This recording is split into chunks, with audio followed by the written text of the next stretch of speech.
everyone, and welcome to my channel, or welcome back if you've been here before. My name is Charmaine, and today we are doing the book club review for the Page Turners Book Club. Our book this month was FairyTale. I couldn't film it last week because I had tonsillitis, and then I got a cold, and then I also had the flu with that. So I'm actually, really not feeling very good as well. You can probably hear it in my voice. My voice is pretty gravelly, maybe? I don't know. Sick anyway. And I'm very sinusy, so I might have to pause this a couple of times, and thankfully the clicker that I have, because I'm filming this on my new phone, the clicker that I have doesn't work, so there might be a lot of edits in this one where I'm putting a whole bunch of videos together, just so you guys know. Okay, so first off, before we even start this, I want to tell you guys, Taylor found an app called Fable. It is a free app, and she set up our book club on there, so if you guys want to join it, you can download that app, and then you can join us, and it's like a book club chat kind of thing. There's a way that we can talk about each chapter that we're reading or something like that kind of thing. But it's a really cool idea of her. She found it, and then she added me to it, so I'm going to put it down in my description box so you guys can check it out as well. The app is totally free. To join is totally free, and if you guys want to join us on there, you can. So that's pretty exciting, because then we'll be able to chat more in between the videos and stuff like that, check in to see if people are reading it, if they're not reading it, what your suggestions are, stuff like that. I think it'll make the book club more interactive, and it's a really, really cool idea of her, so thank you for finding that, Taylor. Okay, so I literally just finished this book this morning with my boyfriend.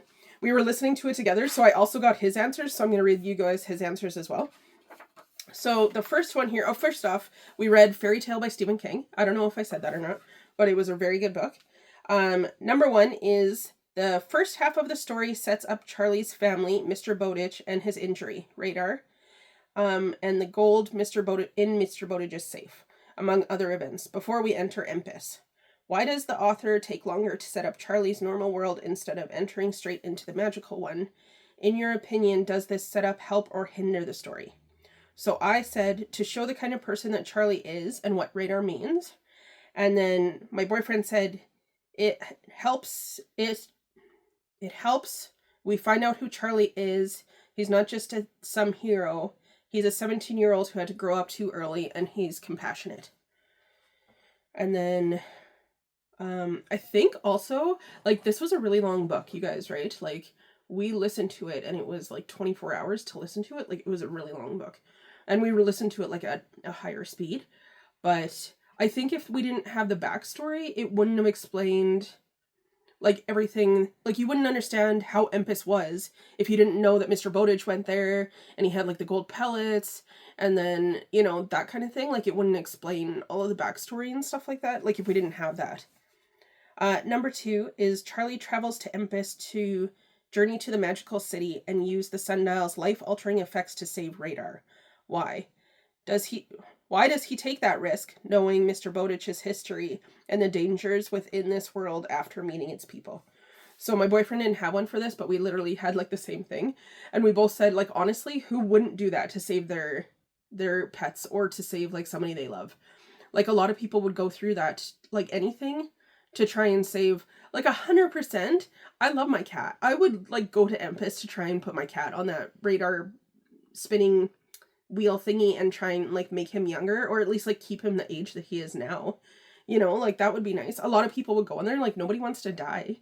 So, if you had the opportunity to go to the Fountain of Youth and find it, you would totally use it. So yeah, I would totally use that. I mean, he loves Radar.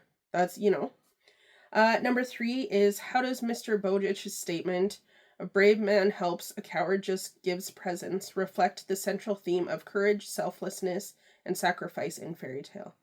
In what way does this quote resonate through the novel, and in what does it reveal about the character's motivations and value? I said, Charlie is brave. He helps Mr. Bowditch. He takes Radar to the sundial. He helps the prisoners escape in Empis. And then my boyfriend said, Mr. Bowditch gives presents when he visits, but he didn't help fight or rescue the place. So yeah, that's pretty much it.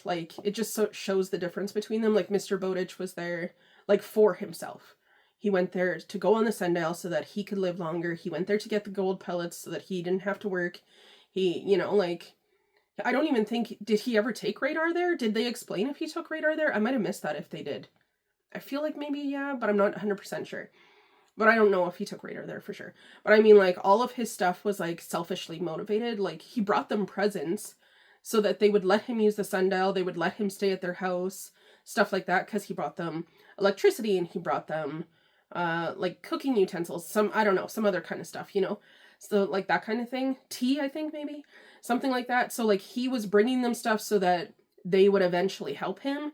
Whereas Charlie went there specifically to help Radar. He wasn't going, like, if he could have found more gold, he definitely would have taken it. But, like, he wasn't going specifically to use the sundial for himself. He wasn't going to get the gold pellets for himself. He was going specifically to help Radar. So then once he found out, like, there was electricity and, like, I don't know, some other stuff, he was like, oh, Mr. Bowditch brought presents. That's what he was talking about, kind of thing. Because I don't think really Charlie understood what Mr. Bowditch was saying either in the beginning. I'm really exhausted, you guys. I'm sorry. Like, this is very hard in my voice to talk this much. I'm really sorry because this video is going to be lower energy, but I want to get it out there. Yeah, so I think it was, like, kind of like that. Like, Charlie went there with just to help Radar. That was his thing. He would have picked up the gold pellets if he could have found them, because he did mention that. But honestly, his whole entire thing was to go there to help Radar, to become, like, give me Radar more years, because he wanted to spend more time with Radar. And Mr. Bowditch's thing was to go there to get more gold pellets, to make sure that he stayed young for a longer time, or to become young again, kind of thing. Because, like, one time he was his dad, and then he went there, and then he came back, and then he, like, was his son, kind of thing. So, like, that kind of thing. Because, I mean, I think he lived in that house. He must have lived in that house for, like, a really long time. Like, a couple of generations. And so he just kept going back to, and becoming, like, his own son. Or else he would leave out of town and then come back, kind of thing. So, there was that. Because, like, he had that house for a long time. Plus, he's the only one who knows about Empus. So, yeah. Charlie's more... He's the... What is it? A coward. A brave man helps. Charlie's the brave man because he helps. Number 4 is Charlie's relationship with Radar, Mr. Bowditch, his dog, is a central aspect of the novel. What does the dog represent, and how does she help Charlie in his journey? Okay, so when I was finding these questions, you guys, I found there was, like, a whole bunch of questions. Like, there was probably, like, 20-ish questions, and all of them were, like, essay novel questions, which I'm not good with answering. Like, I'm like, did you like this book? I'm good with answering that, you know, like, but these ones where, what does this dog represent and all of that kind of stuff, like, I don't have, like, the scholarly mind to try and be like, oh, this dog represents the beauty and the day of the night and the sunflower and the hour of this time in this place. Like, I just don't have that. So I said unconditional love, and she gives him a purpose. That's, to me, what Radar was. That's unconditional love. And then my boyfriend said... Or we actually talked about this today because we went to get groceries. Well, technically I was just in the truck. My boyfriend went and picked everything up. But I said to him, because at the end of the book, by the way, there's spoilers in this if you guys haven't figured that out yet. But at the end of the book, they put some metal and then cement on top of the well. And I said to my boyfriend, how is he going to take Radar down there to use the sundial to, like, make Radar younger again? Because, like... dogs have, like, what, like 15 to 17 years, 15 to 19 years kind of thing. Like, they don't have a lot of time. And he's 17, 18 when he comes back, I guess. So, like, really, that's, like, if you do 20 years, he's, like, 40. So he's going to need to go and take Radar back into the well to go to the spinning wheel again. And, like, what if he decides later that he wants to stay longer? You know what I mean? Like, if he doesn't, because, like, nobody wants to die. And this is, like, a fountain of youth kind of thing. But, like, I would take my cat there, my cat Alfie, I would take my cat back there. Even if I didn't use the sundial, I would use that thing, like, 400 times if I had to. You know what I mean? So I said they should have built, like, a little house over it, or, like, he should have extended the house, something, like, built a garage over top of it, and then had, like, a secret way to get down into it so he could take Radar back to the wheel, and then spin him, and then he comes back out the puppy, and then they go back up, and they're okay. And he could be, like, Radar 3 and Radar 4 and all of that kind of stuff. I think that he should have kept a way to keep it open. Even though I understand that he hid it because he didn't want other people to find it, because, like, our world is not a great place, as it's, like, said in the book. Like, our world is not a great place. We kind of mess up everything, let's be honest. And Like, not us specifically as humans, but humanity as a whole kind of messes up everything. And then, so I understand why he covered it, because if like somebody found it and it was the wrong person, then you wouldn't be able to like have, I don't know, you wouldn't be able to like control who was going down there, you know? Like if the government found it, like they would just take it over, and then they would, like rich people would be using it to be like 20 again kind of thing. So I mean, I understand that, but like if he had like a hidden trap door to it, but I guess he could dig it up and then he could take radar down to it. I don't know, you guys, let me know what you think on that one. Like, do you think that he should have hidden it a different way, is what I'm saying? Like, instead of like totally covering, or do you think he should have just left it covered up and then like radar got one more swoop around and that was it? You know what I mean? Like, I don't know, tell me what you guys think. What would you do in this situation? Because to me, I would like just have like a trap door in my basement. I would just build a house over top of it, have a trap door in my basement, and then like just never tell anybody. I would do totally the Mr. Bowditch thing, but I would do it with my cat. Like, because I mean, nobody like really wants to live forever either, but nobody wants to die, you know what I mean? So you would probably go at least one spin around to see like what it was like to like live like another lifetime. I don't know. That's a rough one. Let me know what you guys think. That was a rough one for me. Number 5, did you recognize other fairy tales throughout the book? And what was your fave? So, we recognized The Wizard of Oz, Rumpelstiltskin, obviously, the Goose Girl, and then my boyfriend said the pulling the thorn out of the foot, like the little mouse helps the lion or whatever, pull the thorn out of the foot, and then the lion helps the mouse later, I think is the one that he's talking about. So we recognize that. And mine was probably mostly Wizard of Oz, because, like, honestly, this whole entire Empis place is essentially Wizard of Oz. Like, it's like the Emerald City kind of thing. And then there's, like, giants and, like, mermaids and stuff like that. And, like, the little Rumpelstiltskin guy, whose name was Peterkin. But, yeah, so that's, I don't know, the Wizard of Oz part to me.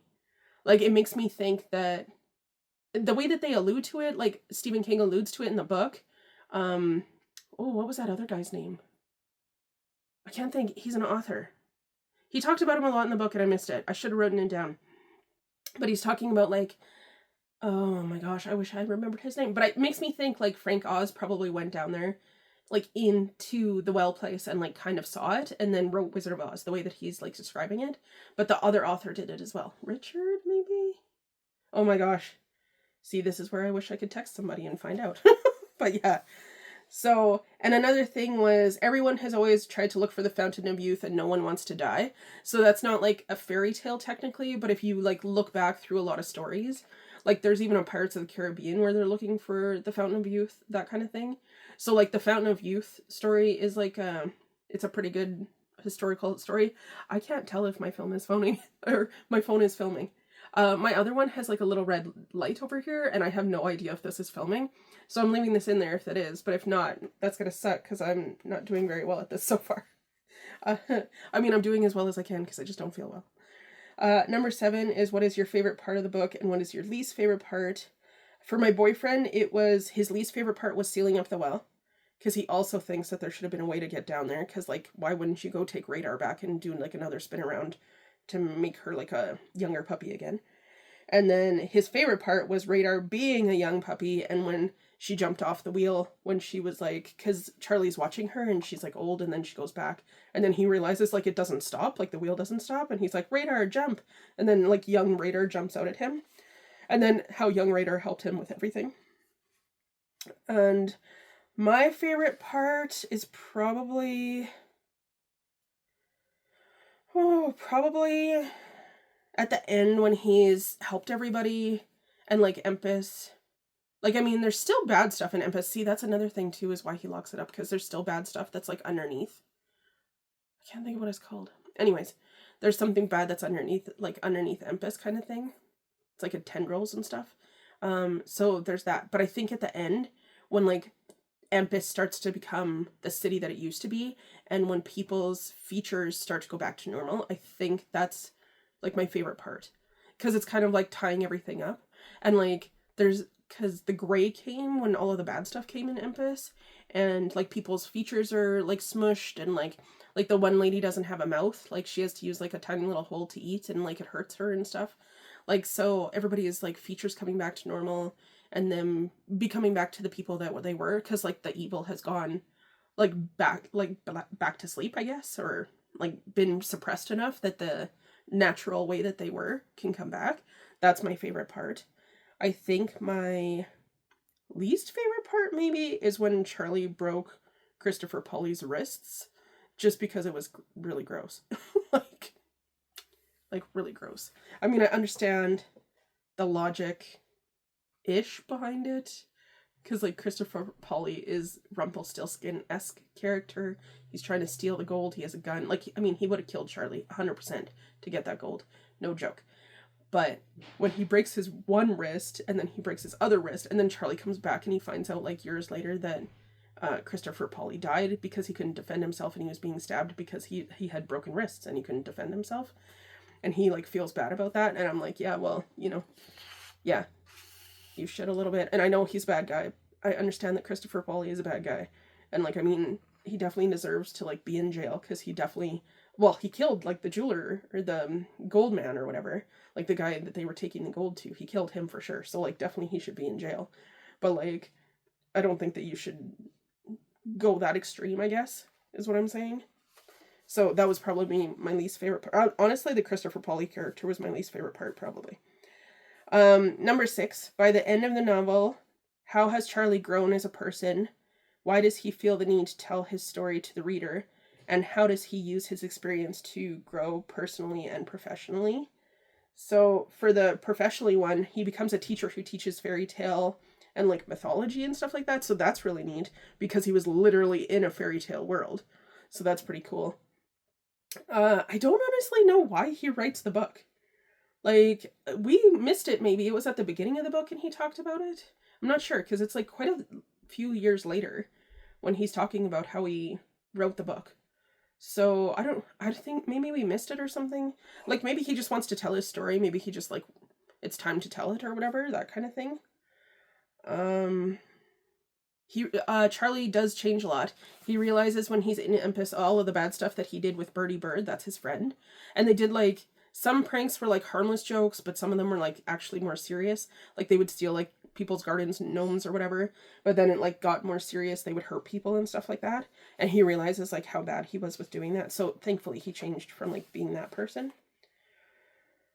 And that's pretty much it. Okay, so now, before we get to the cast of the characters, I did ask my boyfriend what he thought of this book out of the 5 stars, and he gave it a 4.5 out of 5 stars. He said when we weren't listening to it, or like I wasn't home or whatever, he would think about the book and was like wondering like what kind of like what was going to happen in the book.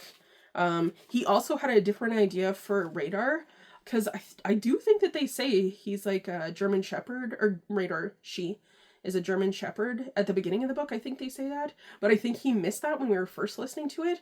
So he thought he was like more of like a floppy kind of fuzzy kind of, I don't know, like whiskery kind of like gray hair, beard kind of dog. He didn't expect him to be a German Shepherd, and then her to be a German Shepherd. So then when he heard that Radar was a German Shepherd, he was like, oh no, that doesn't fit in my mind. So then we were like kind of discussed other dogs. I'll see if I can like find a picture and like put it up there to see, so that you guys can see. Okay, so then for the characters, we only had 4 for this one. We could have cast a lot more though. Like now, because I only picked 4 originally, but like if you look at the Empus people, like that's like half the book. Like there was different characters in half the book, but we also could have cast like 96 people, because there was a lot of people in this book.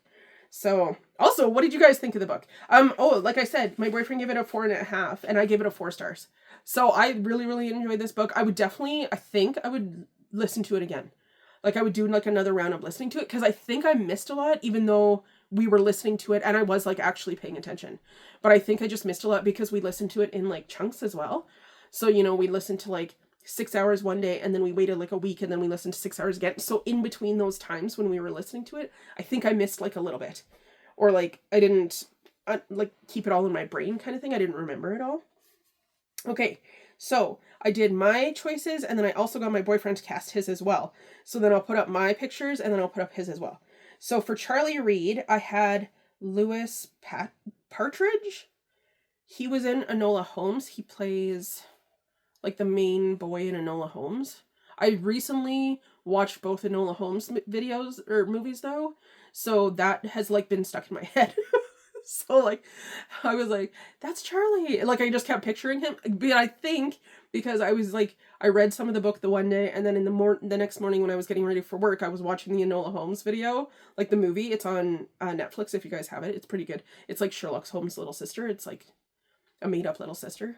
But I mean, like Sherlock Holmes is technically fictional. Anyways, digressing.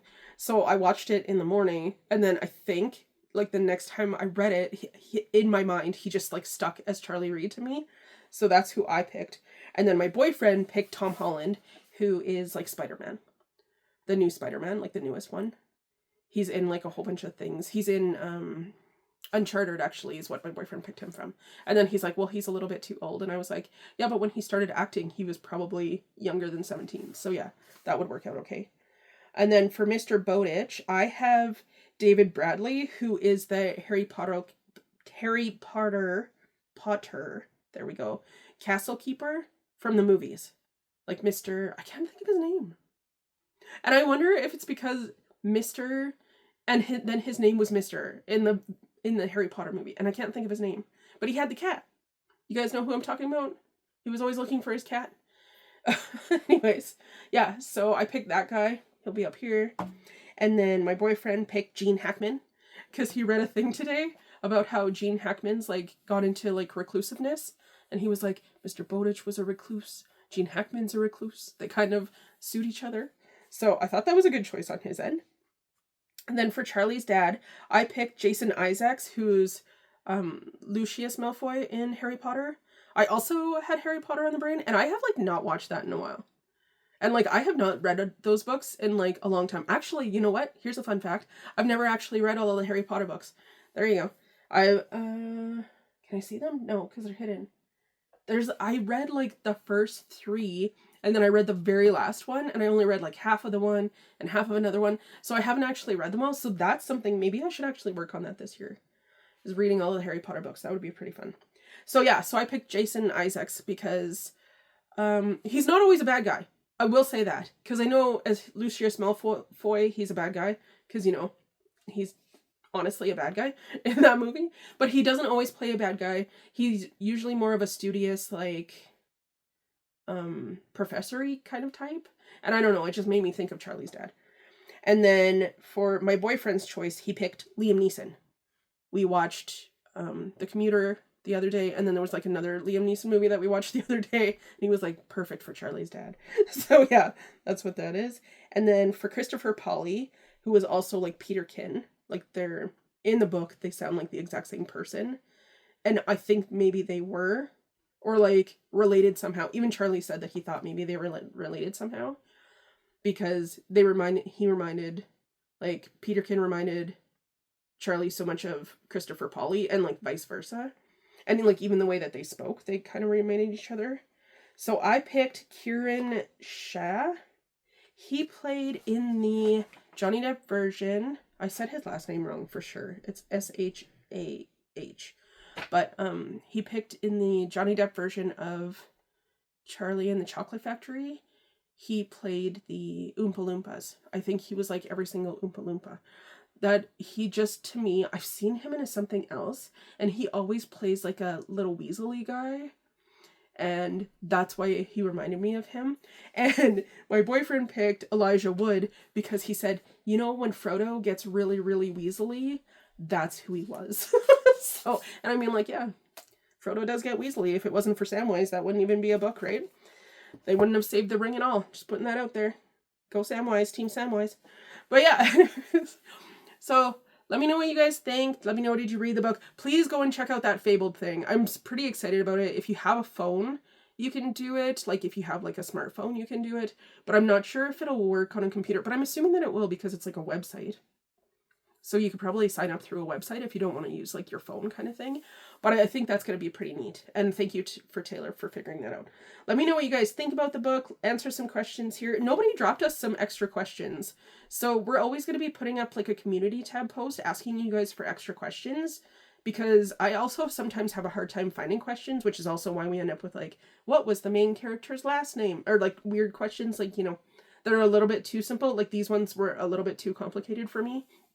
But like I want to have something like more in between. Plus this is like a community for us, right? Like you guys are in book club with us. You're a part of book club with us. So we also want you guys to be like in this with us and like explain, like, you know, tell us what you're thinking. We want your input. There you go. That's it. We're all together in this, you know, like a circle of awesomeness, if you will. Okay, you guys can tell I'm just not feeling that great, but that's it. Please go and check out Taylor's video and make sure that you see what she says, because I know that she also really enjoyed this book and I'm really excited to see what she says. I definitely, because it's Stephen King, I totally thought it was going to be way more scary.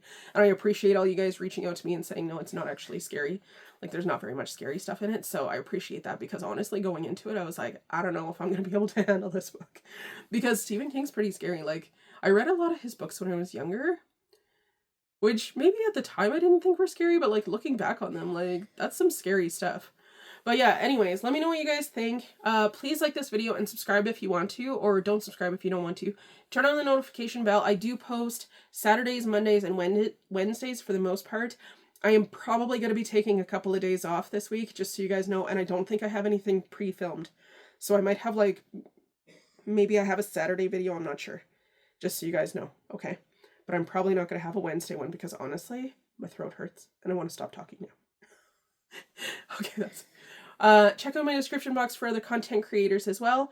And thank you guys so much for spending a couple minutes of your day with me today. I really, really appreciate that. And I really, really appreciate you.